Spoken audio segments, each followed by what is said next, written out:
Well, let's return to our top story and that of the takeover of Sangin district in Helmand province by the Taliban. We can get the latest from Bilal Sarwary. He joins us live from Kabul. Bilal, this is the 5th day of fighting. The Taliban forces don't show any sign of retreat.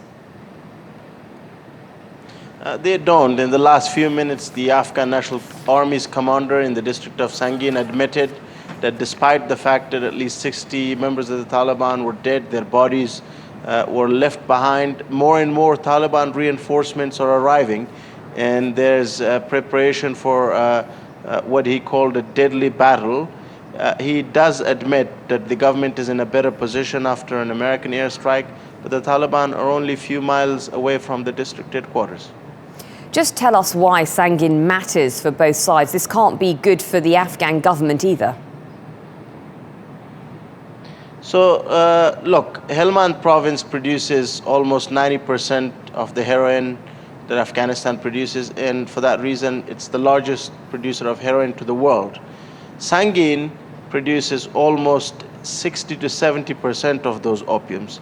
The Taliban provide fertilizers, they help farmers with irrigation. In return, they tax farmers, they get millions of dollars, and then they get protection from villagers. So for the Taliban, this is a major source of revenue. Sangin is a sign of their strength or weakness, whether they fail or they win. The last several years, they have made it very clear that they're willing to die for it.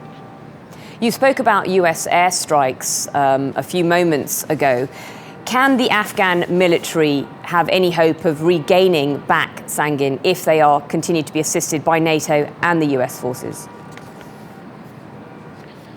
Well, it has to be seen. I think I'm not willing to predict that, but let's talk about the fact that the Afghan government has only been in those buildings. There was no governance. The writ of the Afghan government never existed.